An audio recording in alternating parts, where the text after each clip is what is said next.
Good morning, students. Today we will discuss about these points. Agriculture development. Let's start. Agriculture development refers to the efforts made to increase farm production in order to meet the growing demands of increasing population.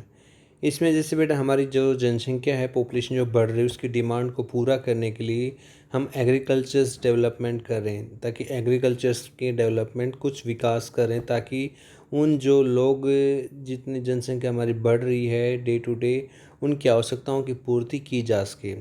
इसमें काफ़ी वे हैं, तरीके हैं जिनको हम adopt कर सकते हैं, मेथड को यूज़ कर सकते हैं, जिसकी वजह से हम एग्रीकल्चर डेवलपमेंट कर सकते हैं। फर्स्ट इसमें आता है increasing the crop area. Crop area को इंक्रीज़ कर सकते हैं। फर्स्ट और नंबर ऑफ क्रॉप हम ग्रो कर सकते हैं, ज़्यादा मात्रा में क्रॉप हम ग्रो कर सकते हैं। इम्प्रूविंग इरिगेशन फैसिलिटी को हम इम्प्रूव कर सकते हैं। यूज़ फर्टिलाइजर्स का हम यूज़ कर सकते हैं। अच्छी क्वालिटी के बीज, हाई जो yielding variety of the seed है, वो हम यूज़ कर सकते हैं। मशीनों का हम यूज़ कर सकते हैं।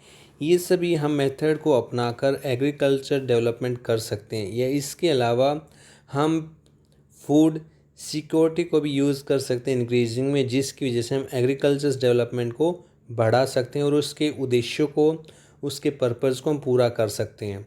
Now agricultures had developed at different place in the different part of the world, और वर्ल्ड के डिफरेंट पार्ट में डिफरेंट प्लेसेस पे और अलग अलग मेथड्स के द्वारा एग्रीकल्चर डेवलपमेंट किया जाता है।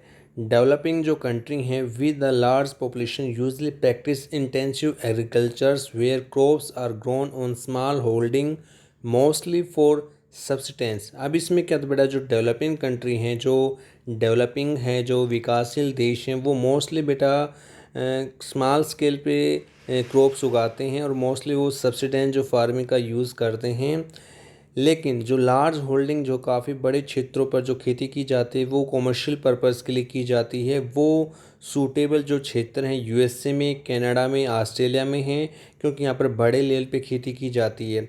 अब इसमें हम एग्जांपल के माध्यम से दोनों यूएसए और इंडिया में जो कंपैरिजन है क्रॉप्स का, जो फार्मिंग का, उसके बारे में डिस्कस करेंगे with the help of two case study of the farms, one from the India and other from the USA.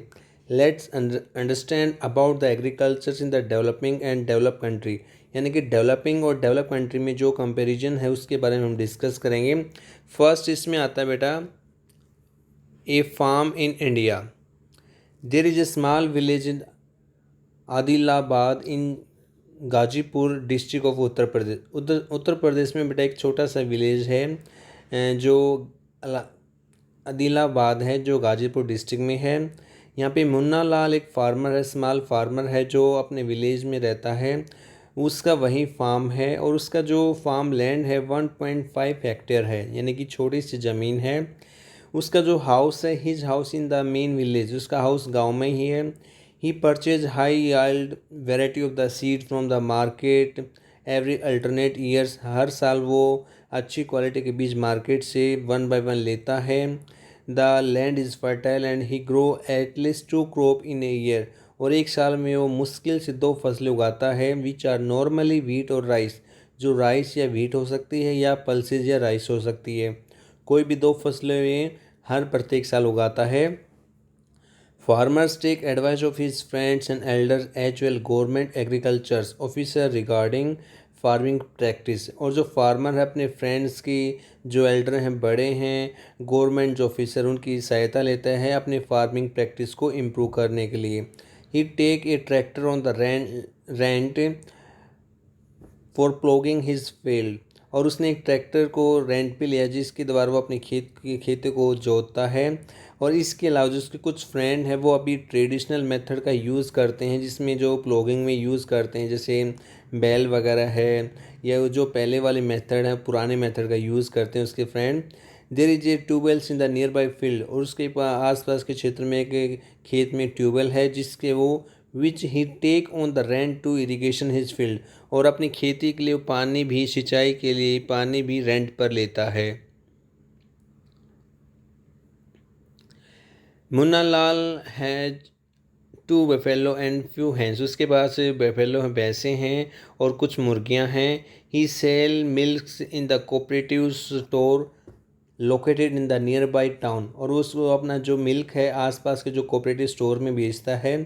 वह कोऑपरेटिव सोसाइटी का मेंबर भी है, जो समय समय पर उनको एनिमल्स के चारे के बारे में, उसकी टाइप के बारे में उसको एडवाइस करते हैं, और समय समय पर उसको अपने जो एनिमल्स हैं उसकी हेल्थ के बारे में, प्रोटेक्ट के बारे में भी काफ़ी उपाय बताते हैं।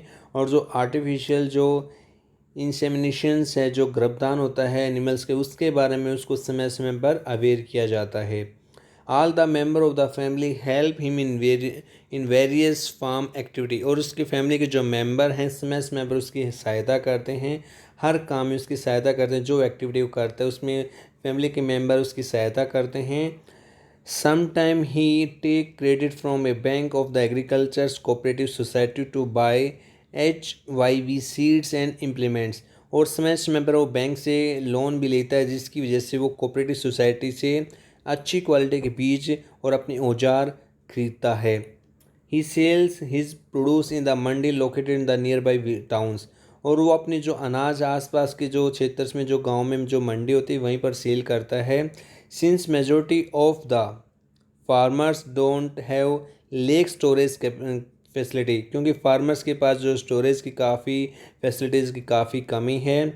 दे are force to sell the produce even when the market is not favourable to them, लेकिन वो क्या करते हैं, उनके पास स्टोरेज की कमी है, तो जिसकी वजह से जो उनको मार्केट में प्राइस मिलता है उसी प्राइस पे वो अपनी फसलें बेचते हैं। इन रिसेंट ईयर्स, कुछ ही सालों में, पिछले कुछ सालों में गवर्नमेंट ने कुछ स्टेप लिए हैं जिसकी वजह से उन्होंने स्टोर फैसिलिटीज़ को डेवलप किया है। अब इसमें कंपैरिजन सेकंड पॉइंट आता है बेटा यूएसए का। इसमें क्या है, जो एवरेज साइज है फार्म का इन यूएसए में, वो इंडिया के मुकाबले में काफ़ी बड़ा है, लार्ज है। A typical farm size in USA is about 250 hectares. देखो इंडिया में कितना था, 1.5 हेक्टेयर्स, और इसमें 250 हेक्टेयर्स है, तो यानी कि साइज जो यूएसए का है इंडिया के मुकाबले में काफ़ी बड़ा है। The farmers generally reside in the farm, जो फार्मर्स होते हैं मोस्टली फार्म पे ही रहते हैं। Some of the major crop are grown, इसमें काफ़ी अच्छी फसलें उगाई जाती हैं। जो मुख्य फसलें होती हैं, कॉर्न है, सोयाबीन है, वीट है, कॉटन है, शुगर मीट है। जो अच्छी क्वालिटी की, जो इनका कमर्शियल व्यापार किया जाता है, वो फसलें उगाई जाती हैं।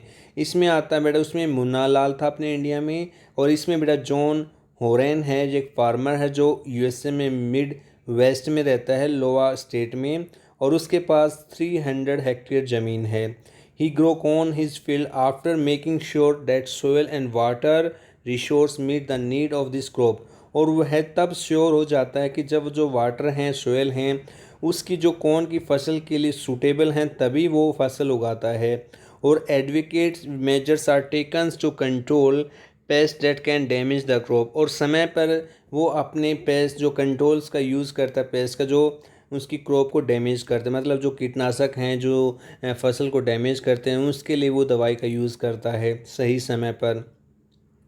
From time to time he send the soil samples to the soil testing laboratory, और वो समय समय पर जो लेबोरेटरी हैं सोयल को जहाँ पे टेस्ट किया जाता है उसमें अपनी सोयल को टेस्टिंग के लिए भेजता है, और चेक करता है कि उसकी जो न्यूट्रिएंट्स है, जो सफिशिएंट है, जो फसल के लिए होनी चाहिए, क्रॉप के लिए होनी चाहिए, है या नहीं है।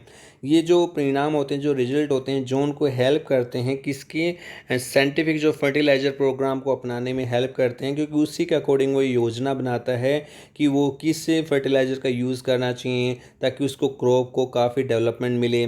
उसके हिज जो कंप्यूटर सैटेलाइट्स हैं, जो आपस में सैटेलाइट से लिंक होते हैं, वो समय समय पर उसकी फील्ड की उसको पिक्चर, सही जो पिक्चर्स देते हैं।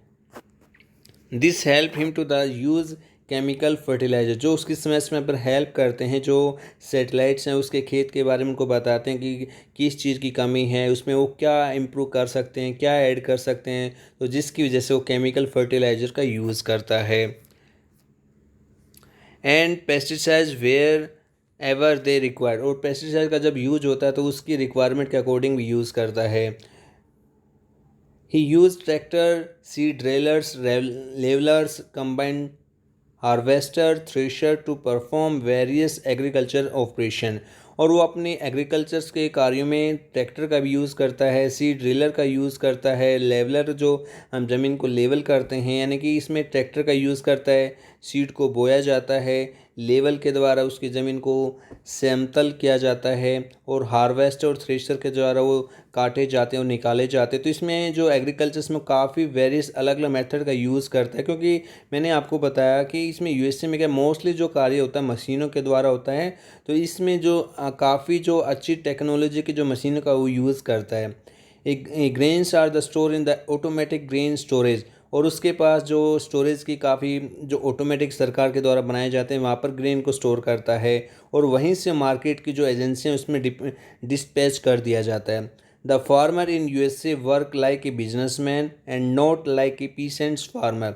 और जो यूएसए में जो एक फार्मर्स होता है बिजनेसमैन की तरह काम करता है, हर समय पर सोच समझ के स्टेप लेता है कि सोयल की फर्टिलिटी कैसी है, उसमें कौन सी फसल वो ग्रो कर सकते हैं, कौन सी केमिकल का यूज़ कर सकते हैं, कब कौन सी तकनीक का उनको यूज़ करना है। तो उसी के अकॉर्डिंग वो एक बिजनेसमैन की तरह प्रॉफिट लेते हैं, लेकिन ना कि अपने इंडिया में एक फार्मर्स की तरह।